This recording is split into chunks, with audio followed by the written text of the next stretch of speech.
ఓం నమ శివాయ. శ్రీశైల మల్లికార్జున మేడారం సమ్మక్క సారక్క చిలుకూరు బాలాజీ స్వామి. ఓం నమ శివాయ.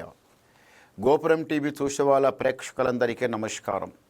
చిలక జోష్యం అంటే ఆ కాలంలో ఉంది, ఇప్పుడు ఉంది, ఇక ముందు కూడా నడుస్తుంది. చిలక జోష్యం అంటే నిజముందండి, నమ్మండి, వినండి.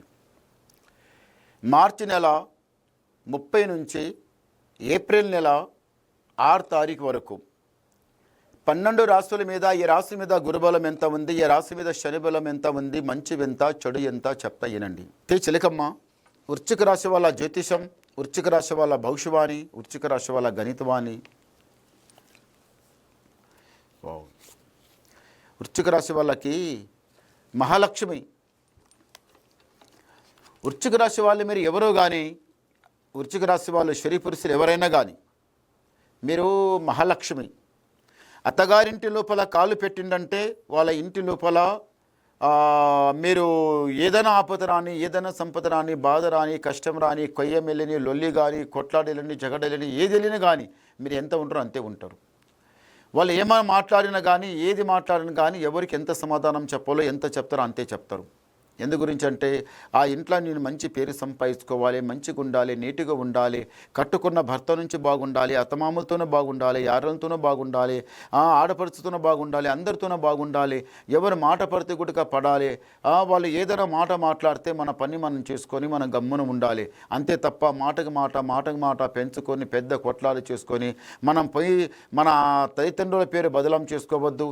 ఏం పుట్టినవమని ఒక పేరు రావద్దు. ఆ ఇంట్లో పోయి మంచి పేరు సంపాదించుకోవాలంటే ఇలాంటి కోరికలు మనసు నిండా ఉన్నాయి.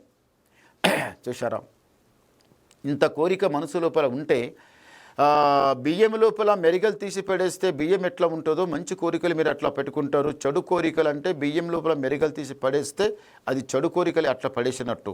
చెడు వదిలిపెట్టాలి, మంచి మనసు లోపల పెట్టుకుంటే మీకు చాలా మంచి జరుగుతుంది. అదృష్ట బలం బాగుంది, పెద్దల సేవ చేస్తారు, పేరు సంపాదించుకుంటారు. ఈ రాశి వాళ్ళు ఎందుకో కానీ కట్టుకున్న భర్త నుంచి మీరు సుఖంగా సంతోషంగానే ఉంటారు. వాళ్ళ మనసు ఎప్పుడు బాధ పెట్టవు తల్లి మీరు.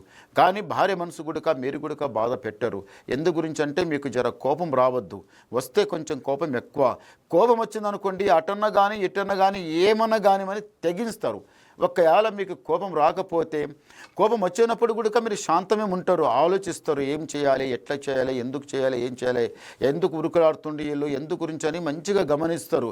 గమనించి ఎదుట ఉన్న వాళ్ళు అనవసరంగా అది ఇదిగా మాట్లాడితే అప్పుడు మీరు ఊకుండరు. అలాంటి తెలివి మీది. కానీ చదువు ఉంది, తెలివి ఉంది, చాలా బాగుంది. ముందల పైమెట్టు లెక్కాలని ఉంది, అవుతుంది. ఇల్లు కట్టాలి, కట్టింది కొనాలి, ఇల్లన్న కావాలి, లేకపోతే కట్టిన కొనాలి, ఇంత జాగన్న కొనాలి, ఇంత ప్లాట్ అన్న కొనాలి, లేకపోతే ఇంత భూమి చాలా ఇష్టం ఉంది ఈ వృశ్చిక రాశి వాళ్ళకి.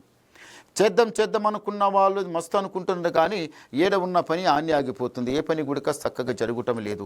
ఏదో చేస్తుంటే ఏదో జరుగుతుంది. టైం చాలా బాగుంది. ముందల తొందర పడకండి, నిదానం చేస్తే చాలా మంచిగా ఉంటుంది. లైఫ్ అంతా బాగుంటుంది. తల వంచేది లేదు, చేజాపేది లేదు. ఇంటి మీద ఉన్న కాలకంటగా దరిద్రం అనేది చాలా చెడ్డగా సతాయిస్తుంది. ఏదో చేస్తుంటే ఏదో జరుగుతుంది. ముందల మీకు టైం చాలా బాగుంది, కానీ తొందర పడకండి, నిదానం చేయండి. ఒకసారి గవ్వలేస్తాం. ఓం నమ శివాయ. 6 చాలా మంచి గవ్వలు పడ్డాయి, బేస్ గవ్వలు పడ్డాయి. వృశ్చిక రాశి వాళ్ళకి ఆదాయం 11, వ్యాయం 5, రాజపూజ ఫలం 2, అవమానం 6. అంటే గురుబలం చాలా మంచి స్థానంలో ఉన్నాడు, శని చాలా తక్కువ స్థానంలో ఉంది. ఈ వృశ్చిక రాశి వాళ్ళు ఏదైనా పని చేయండి, మీకు చాలా మంచిగా కలిసి వస్తుంది. రాజా బతుకుతారు, సుఖంగా ఉంటారు, సంతోషంగా ఉంటారు. అంత మీకు జయమే జరుగుతుంది. దారిద్ర్య గడియ మొత్తం పక్కకు జరిగిపోయింది, మంచి గడియ ముందల ఉంది. తొందరపడకండి, నిదానం చేయండి. ఆ భగవంతునికి నమ్మి శ్రీమన్నారాయణ 7 కొండల మెట్లు మీరు లెక్కండి. ఇంకా మీరు ఏమన్నా డౌట్ వినాలనుకుంటే నాకు ఫోన్ ద్వారా మాట్లాడండి, మీ డౌట్ క్లియర్ చేసేస్తా, మొత్తం చెప్పేస్తా. నమస్కారం. ఓం